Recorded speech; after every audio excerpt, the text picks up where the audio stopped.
Primeiramente, nós avisamos. Não, na verdade, ele avisou. Não sentia saudade da gente.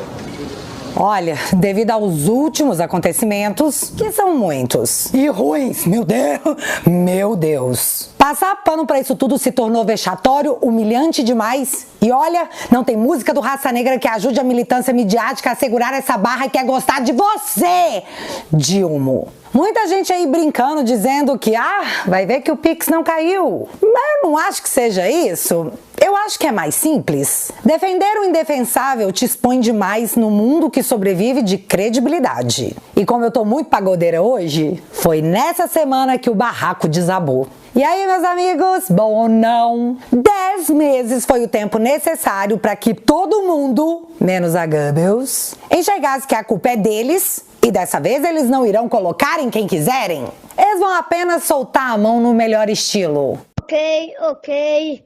Houve um equívoco pela minha parte e agradeço a compreensão e lhe peço desculpa, tá bom? Foi um equívoco, houve um equívoco aí.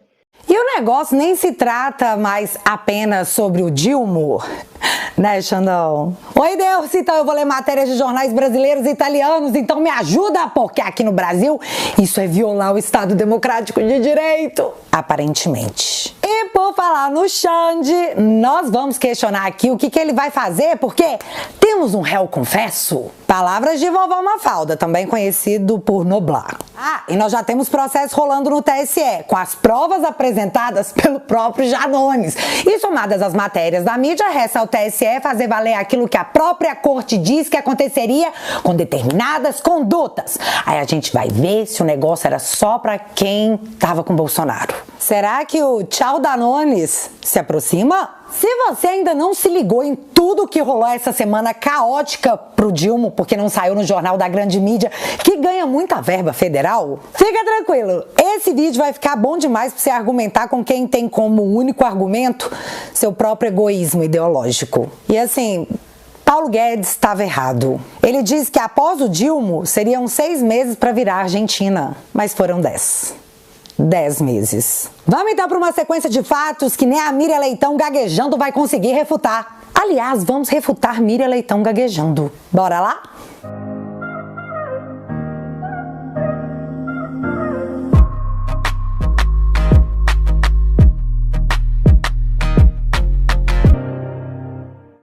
Vamos começar aqui com a questão da economia, que mexe diretamente com o bolso e o humor de todo mundo. Só nessa semana que passou, nós tivemos mais de 1.000 funcionários demitidos por telegrama na montadora GM e outros 3.000 demitidos da Electrolux. 2 empresas sozinhas geraram mais de 4.000 pessoas desempregadas no espaço de 72 horas. Mas agora presta atenção nessa notícia que eu vou explicar o que pega. Com a arrecadação em queda e orçamento inflado, quadro fiscal do governo preocupa economistas.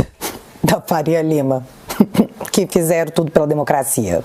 Pelo 4º mês seguido, as arrecadações do governo com impostos caíram, ou seja, você não está comprando. E em contrapartida, o orçamento segue inflado, alto, gastando muito. E por lógica, porque todos sabemos que a grama é verde, para se manter um gasto alto com uma arrecadação baixa, a solução é gerar novas fontes de arrecadação. Novos impostos, mais impostos, aumenta a alíquota. Novo imposto sobre investimentos, sobre Bitcoin, aumento de impostos nos itens de pecado, como açúcar, bebidas. Sim, amigos, dá adeus para sua cervejinha. Mas também em cima de bicicletas, motos e televisões. Porque a classe média ostenta um padrão acima do necessário, né? Não precisa de 2 TVs, disse o déspota lá, que ocupa a presidência. Também teremos logo no início de 2024 o aumento de impostos em cima do gás de cozinha, do diesel e da gasolina. Sobre os trabalhadores do SUS... Aqui no hospital tá maior comemoração, todo mundo felizão porque a PL foi aprovada. Aprovadíssimo! Mas eu quero te perguntar uma coisa, você sabe quem que aprovou a PL, né? Sim, quem Bolsonaro. Funcionou? Bolsonaro. Então agora vai votar em quem? Em Lula, porque uma coisa não tem nada a ver com a outra. E aí o Dilma sanciona o projeto que permite piso menor para a saúde nesse ano, porque uma coisa não tem nada a ver com a outra. Lula! Lula! Viva Lula!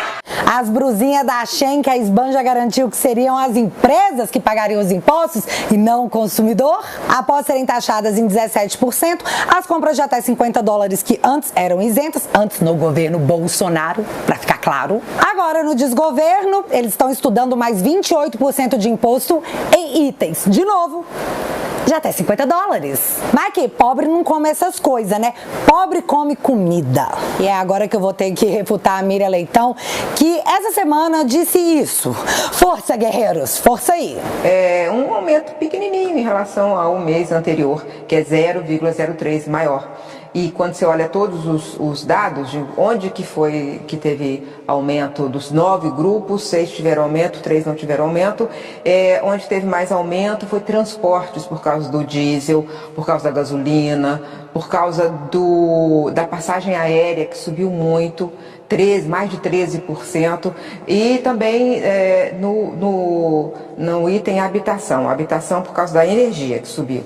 Mas a boa notícia é que a alimentação continua negativo, não está subindo, não tendo aumento de inflação no item alimentação e bebidas, e o que mais cai é a alimentação no domicílio, caiu mais 1%, tem caído sempre, e isso é bom, é comida na mesa, alimentação no domicílio. Pausa para refutar. Miriam Leitão diz que a inflação subiu em um monte de coisas, mas que na comida, no prato, ela caiu. E que isso é bom, porque pobre come a comida, né? Menos de 48 horas após a declaração da Miriam, inflação no prato. Preço do tomate dispara 40% e do arroz 18%. Pobre come arroz, não come? Pois é, mas o legal é a justificativa da Miriam. Claro que inflação a gente tem que olhar sempre, porque, por exemplo, essa crise, o El Niño, é uma dúvida nas projeções. Até que ponto o El Niño e tudo isso que está acontecendo no país.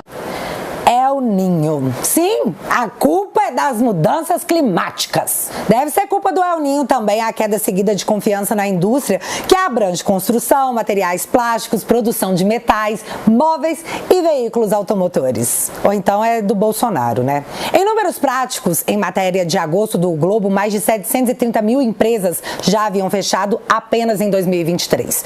E 2 meses depois, certamente esse número já aumentou muito, porque estamos no finalzinho de outubro. Esses números são equiparados a 2020, o ano mais restrito da pandemia. Vocês entenderam? Em meio ao caos de arrecadação, com contas altas a serem pagas, já que o desgoverno elevou o gasto próprio, como por exemplo, Dilma tem gasto recorde com cartões corporativos nos 7 primeiros meses de mandato, superando os ex-presidentes. Todos os ex-presidentes. Só com viagens internacionais foram mais de 45 milhões em aluguel de carros, intérpretes e recepções. Além da comitiva, né? Carinha do MST tava lá na comitiva, né? Passeou às suas custas, filho. Ah, esse desgoverno também pretende gastar 200 milhões extras. 200 milhões extras! Para turbinar suas redes sociais em ano eleitoral, 2024. Mas enquanto isso, ele bloqueia a verba para alfabetização, transporte escolar e bolsa de estudos. Mas a mulher do Randolfo Rodrigues, líder do governo, foi nomeada assessora no gabinete da ministra do STF, Carmen Lúcia. O neto do Dilma foi nomeado para um cargo no governo de Sergipe. A filha do ministro da Pesca tomou posse como secretária de Cultura em Pernambuco. Mulheres de 5 ministros do Dilma são nomeadas para cargos públicos com salários de até R$37 mil.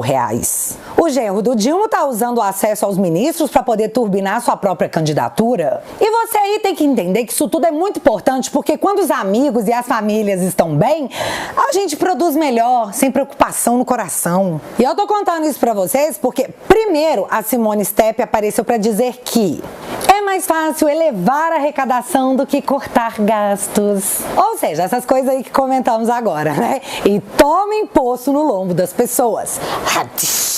Se bem que... Não, pera, Simone Steppi, você tá enganada. Porque teve um bloqueio de verba de Vale Gás para 2 milhões de famílias que podem ficar sem o benefício até dezembro. Então, assim, estão cortando, né? Não na carne deles, na sua. Mas tudo isso, todo esse esforço financeiro extra em cima da população, tinha um bom motivo. O ministro da Economia, seu Tachad, já em janeiro anunciou que iria zerar o déficit de 2024. Então, era para uma boa causa. Em 31 de agosto de 2023, menos de 2 meses atrás, com a presença de Taxá de ex-TEP, era anunciado o orçamento de 2024, deixando claro que o déficit seria zero e que o salário mínimo seria de R$ 1.421. Menos de 2 meses após a formalização de projeto do seu próprio desgoverno, o déspota, que ocupa a presidência da República, disse que o Brasil não irá buscar o déficit zero porque era uma coisa de mercado que é muito ganancioso. Bicho, quem propôs isso foram seus próprios ministros, não foi o mercado. Dessa vez ele usou a carta, a culpa é minha e eu coloco em quem eu quiser. Conclusão da fala desastrosa que lambeu a cara de seus próprios ministros em praça pública. 1 hora após a fala do déspota, a Ibovespa caiu 1%, porque o anúncio que foi feito ao mercado foi interpretado da seguinte forma: veja bem, eu falo coisas, mas não significa que eu vou cumprir essas coisas. Instabilidade econômica em meio à crise do varejo, da indústria, inflação e confiança. O Estadão chegou logo metendo louco dizendo: mercado vê o Brasil em recessão técnica. E aí, nem o mais próximo dos amigos ousou defender. Foi quando chegamos ao editorial da Folha que deixou claro que se tratava do que o grupo Folha inteiro estava pensando. Dilma sabota o país. Mas eu quero apenas lembrar uma fala muito importante de um amigo do Dilma que avisou todo mundo. Ele me disse que a gente tem muitos diálogos, que eu, ao chegar à presidência, se chegar para a eleição, é a última chance da minha vida. Tenho 67 anos. Não, 76. 77. É a última chance da minha vida de fazer uma grande revolução. Vou fazer. Porque depois disso já estou velho demais, não posso. Então, vou fazer um discurso político para que todo mundo possa manter a unidade nacional. Mas a prática vai ser radical. Pois é. Ele avisou! Ele nos acusa de comunistas, achando que nós ficamos ofendidos com isso. Nós não ficamos ofendidos. Isso não nos ofende. Isso nos orgulha, muitas vezes. E muitas vezes nós sabemos que merecemos esse ataque. E a continuação desse áudio é mais incrível ainda. Fala a favor dos povos oprimidos, os indígenas, mulheres. Só que aí você ouve esse negócio do Leonardo Boff e pega essas matérias aqui. Governo Dilma ignora há 6 meses recomendação do Ministério Público Federal para emergência em saúde na terra indígena Munducuru. Ministério Público declara que Yanomamis correm risco de perderem suas vidas e de insegurança alimentar. Queimadas avançando para dentro das terras indígenas no Maranhão. E até o mais pop dos indígenas do desgoverno Dilma, que subiu a rampa com ele, anuncia que o Dilma não cumpriu o que havia prometido. Cara, que doideira, né? Nesse desgoverno tem um ministério que a gente banca só para cuidar dessas coisas. Pensa num dinheiro mal aproveitado. Mas já que estamos falando em Amazônia, estamos assistindo a pior queimada dos últimos 25 anos. E ninguém liga. Não tem Macron, não tem Hulk, Greta, Leonardo DiCaprio, não tem Anitta, não tem ninguém. Manaus acordou com um ar irrespirável. E fazer o quê? A culpa agora é do El Ninho. 26 de outubro de 2023, para agradar artistas, governo lança programa que distribuirá 3 bilhões por ano à cultura. Quem liga para a Amazônia quando os dinheiros da cultura serão distribuídos? Né? Ah, mas falta falar das mulheres empoderadas na campanha eleitoral e demitidas na sequência. 2 ministras e a presidente da Caixa foram enxotadas para abrigar os homens do Centrão. E você sabe de quem que é a culpa? Dos partidos que Dilma optou por coligar. Segundo o déspota, ele demitiu as mulheres, mas os partidos não tinham outras mulheres para indicar, então ele teve que acolher os homens. Dilma, foi você que demitiu as 3 mulheres, era só não demitir. Ele demitiu, mandou embora pra rua, mandou catar a moedinha e pau. E eu me pergunto quem é que cai numa conversa mole dessas. Se bem que as feministas caíram, né? Porque nem pio. Sabe que pio? Não teve pio. E o mais legal é que ele demitiu a mulher da Caixa, nomeou o indicado do Lira e agora o filho do Lira tá negociando um contrato de publicidade com a Caixa. O Brasil voltou! A segurança pública também segue um caos e após assistirmos uma intervenção federal que afastou o governador do DF sem pedido do Ministério Público pelos atos do dia 8, de um único dia, a gente imaginou que o Rio também estaria precisando de uma ajudinha, né? Mas após não intervir no caos do Rio Grande do Norte, da amiga Fátima Bezerra, Lula decreta que em seu desgoverno não haverá intervenção federal no Rio de Janeiro após as pessoas assistirem trabalhadores andando de caminhões gaiolas, já que os criminosos tomaram a cidade. O motivo? Então, eu tenho várias suspeitas, mas o que a esquerda divulgou foi isso aqui. O governo Dilma avalia que intervenção no Rio de Janeiro geraria desgaste de imagem. A avaliação é que já existe um prejuízo para o governo Dilma com a cooperação do Ministério da Justiça na crise de segurança pública do Rio de Janeiro. Em seguida veio a frase catastrófica, abre aspas, não quero as Forças Armadas na favela brigando com bandido. Fecha aspas. Desculpa, povo do Rio, o Dilma não quer intervir no caos porque ia ficar ruim para a imagem dele, sabe-se lá com quem. Já que em 2018, quando aconteceu a intervenção federal, 68% da população aprovou. Ô, saudades do Braga Neto, comandante da intervenção daquele ano. Saudades. Continuando a sequência de diarreia verbal sobre o fim da guerra em Israel, o estadista da Globo tem uma saída incrível e eu não sei como é que ninguém não pensou nisso antes. Como assim? Olha, ô Lula, tem o presidente de tal país que é amigo do Hamas. É para esse que eu vou ligar. Ô cara, fala pro Hamas libertar o refém, porra. Será que esse cara acha que tá numa mesa de boteco falando de uma tragédia causada por um grupo terrorista? Cara, que humilhação pra nossa nação. Mas só pensa, só imagina se é o Bolsonaro falando uma coisa dessas. Sem mulheres, sem assistência aos indígenas, com a Amazônia pegando fogo, com a arrecadação caindo, juros futuros subindo, benefícios cortados, demissão em massa, gastos milionários, brusinhas taxadas, Estado tomado por uma quadrilha numa crise histórica de segurança pública, nação e ministros humilhados. Essa é a real. Em apenas 10 meses. E aqui, eu não tô sendo leviana de dizer para vocês que emissoras de TV aliviam pro governo Lula. Todo mundo sabe que isso é real. Mas olha que interessante essa pesquisa. Quem se informa pela TV sobre política avalia positivamente o governo Dilma em 46% e 21% avaliam como ruim. Então, a maioria da galera que acompanha TV, matérias pela TV, notícias pela televisão, tipo jornais da Globo, acham que o governo tá indo muito bem. Já quem acompanha pelas redes sociais, para 39% dessas pessoas, para ser mais exata, acham que o governo tá ruim, é uma avaliação negativa.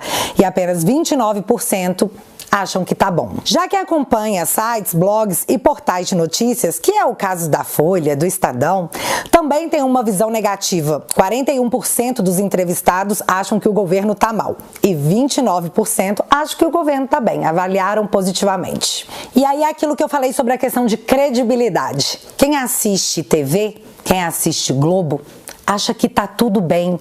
Que é o que a Miriam Leitão diz, né? Tá tudo ruim, mas tá tudo bem. É a desmelhora. Já quem acompanha pela internet tem acesso à informação real sem o viés ideológico e a torcida midiática. Galera, a coisa não tá bem. Não tá bem, Miriam Leitão.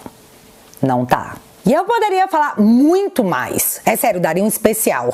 Só que eu preciso avançar na pauta para falar do Janones, o aliado mais tóxico do Dilma. E eu digo isso porque eles gostam de manter o cara perto, espumando pelas redes sociais. Mas levar pro governo, não, você tá doido? Quem aí não lembra do fogo amigo recente armado por Janones contra Paulo Pimenta, ministro da Secom? E aqui, pelo amor de Deus, não me interpretem mal, nada contra. Se dependesse de mim, eu jogava gelatina em cima dessa treta enquanto comia pipoca. Só que quando isso rolou, a mídia apontou que o Janones tinha um coração peludo, porque após tudo que ele fez pelo desgoverno, ficou sem carguinho, desprestigiado.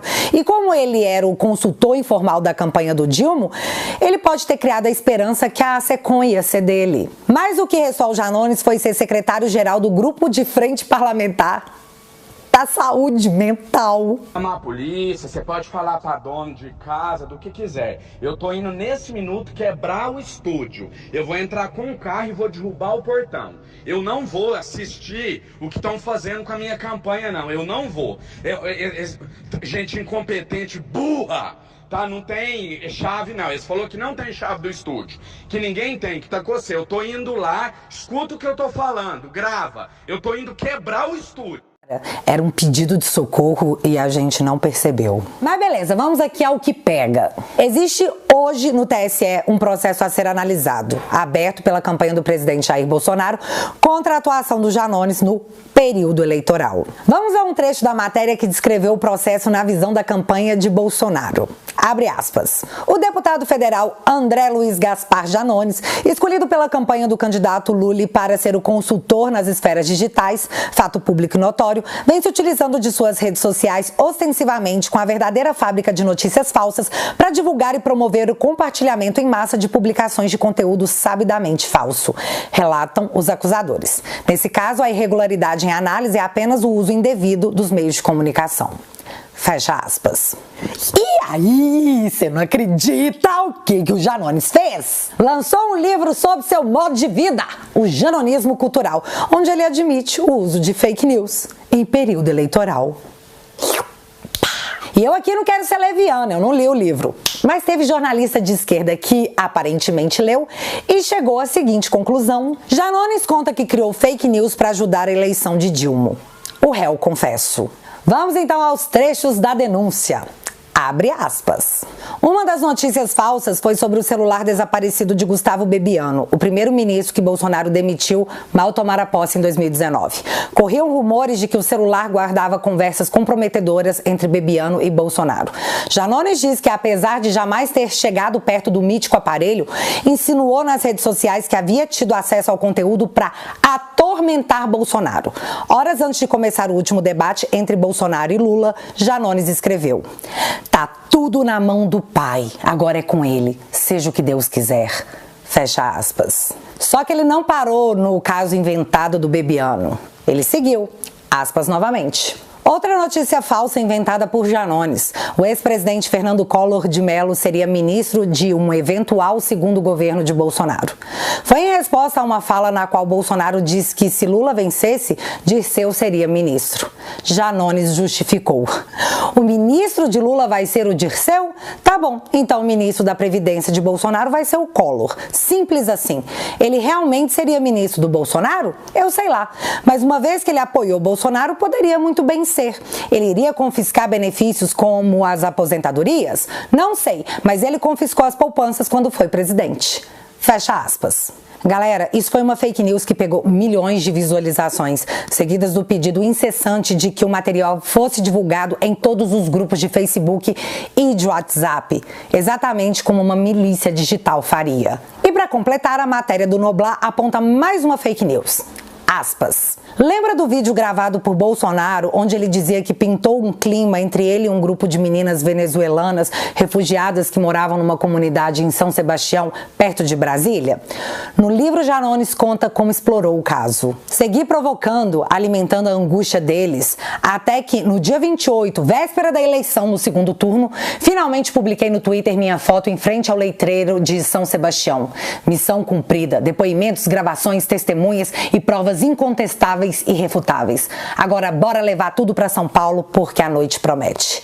Fiz eles de otários. Fecha aspas. Vocês entendem que o Janones colocou em período eleitoral que o Bolsonaro era pedo só para boicotar a campanha do presidente Biruliro? E antes de eu dar a conclusão do próprio Noblar, vamos ver o que o ministro Xande falou sobre esses casos. Candidato que divulgar fake news nas redes deve ter registro cassado, diz Moraes. Só que, para não restar nenhuma dúvida, nós temos imagens. Se houver repetição do que foi feito em 2018, o registro será cassado. E as pessoas que assim fizerem irão para a cadeia. A posição do Tribunal Superior Eleitoral é muito clara, já foi dada em 2 casos importantes e vai ser aplicada nessas eleições. Quem se utilizar de fake news, quem falar de fraude nas urnas, quem propagar discurso mentiroso, discurso fraudulento, discurso de ódio, terá seu registro cassado, independentemente de candidato a qualquer dos cargos. Bom, acho que ficou claro, né? Então vamos aqui à conclusão do que é de esquerda, tá? Abre aspas. Quem inventa notícias falsas não admite que inventou, a não ser um vaidoso em último grau. Se há crime nisso, Janones deve ser processado, julgado e condenado. É um réu confesso. Fecha aspas. Lembrando que processo já existe e tá lá no TSE. Agora é só uma questão da justiça cumprir o que prometeu, já que uma investigação é desnecessária quando se trata, segundo Noblar, de um réu confesso. E Janones já deu a letra, né? Pode vir, porque quem julga ele é o Xandão. Publicação do seu próprio Twitter. Aguardemos as cenas dos próximos capítulos. Para finalizar, aproveitando que eu falei do Xande, o cara passou o fim de semana inteiro nos assuntos mais comentados nas redes sociais, porque rolou uns negócios envolvendo o nome dele. Primeiro, a treta envolvendo a perícia das imagens de Roma. Olha só o que aconteceu. Um agente da PF fez a perícia dizendo que a análise da polícia indicava que o empresário bateu no filho de Moraes. Os policiais federais concluíram que o empresário aparentemente bateu com hostilidade no rosto do filho do ministro. Beleza! Só que após essa conclusão da Polícia Federal, o representante da Associação dos Peritos divulgou uma nota em nome da entidade, dizendo que a forma que a perícia foi feita, sem um perito isento, como deveria ser, isso mostrava uma possível parcialidade na condução da investigação, colocando em xeque o relatório apresentado pela Polícia Federal. Já na contrapartida, a Polícia Federal ficou mega ofendida pela nota da entidade e meteu uma sindicância contra o perito da associação, não antes de, segundo a matéria da Veja, o diretor da Polícia Federal, seu Andrei, que por sinal é esse cara aqui, ter feito chegar ao conhecimento dos peritos que eles, com esse comportamento de se cobrar uma perícia técnica, estariam ajudando os agressores. E aí, sindicância contra o perito instalada. Só que o mundo capota demais, meu filho. O Estadão vai lá e do nada me solta a seguinte matéria. Polícia italiana diz que agressor encostou levemente nos óculos do filho de Moraes em Roma. O documento vai ser usado pela defesa do empresário para contestar a versão do ministro Moraes, que disse que seu filho levou um tapa do agressor. A primeira coisa que eu pensei quando eu li essa matéria foi no mangá de TikTok feito pelo Globo, relatando como a cena teria ocorrido. Vocês lembram, né? Rapá! Ok. Houve um equívoco pela minha parte. Também pensei no processo que vai rolar depois disso. Mas voltando à matéria aqui do Estadão, eles contaram que o relatório da polícia italiana diz, em resumo, que eles estavam batendo boca e, abre aspas, o empresário acertou levemente os óculos do filho de Moraes após reagir ao movimento do Barsi, que é o filho do Moraes. Fecha aspas. Ou seja, o filho do magnânimo fez um movimento, em reação a esse movimento, o empresário fez outro movimento que resultou num esbarrão no óculos do filho do ministro. Pelo menos foi isso que eu entendi. E para deixar tudo isso mais democrático, mesmo sem nenhuma previsão legal e sem a aprovação da PGR, Dias Toffoli nomeou o próprio Alexandre de Moraes como assistente da acusação contra o empresário. E você sabe o que a gente pode fazer? Nada, porque as imagens não foram disponibilizadas nem para a própria defesa do acusado. De imagem só tem o mangá do Globo que a polícia italiana desmentiu, né? E que fique claro, eu tô apenas lendo matérias de jornais e isso não é crime, né, pessoal do TSE que me monitora. E devido à democracia pujante, eu vou parar por aqui. E galera, toda vez eu falo, eu sei que eu vou falar de novo. Todo domingo tem o Te Atualizei News lá no teatualizei.app pra galera que é membro da família. Conteúdo super exclusivo pra quem me dá essa moral em tempos tão maravilhosos de democracia relativa consolidada. Além do News, temos vários episódios de podcasts e documentários esperando por você ir lá maratonar. Se você já faz parte da família, muito obrigado. Se não, corre lá e entra pra família. Eu vou deixar o link fixado aqui no primeiro comentário. Mas agora eu quero saber de vocês. Janones vai ser caçado? E o Alckmin? Alckmin tá caladinho porque não quer ser acusado de golpe quando o mercado expulsar o Dilma? Me conta aqui nos comentários que eu quero saber. Se você ainda não é inscrito aqui no meu canal, meu amigo, se inscreve e deixa seu like, porque você já sabe, acontecendo alguma coisa de relevante ou irrelevante, a gente volta. Beijos, galera! Fui!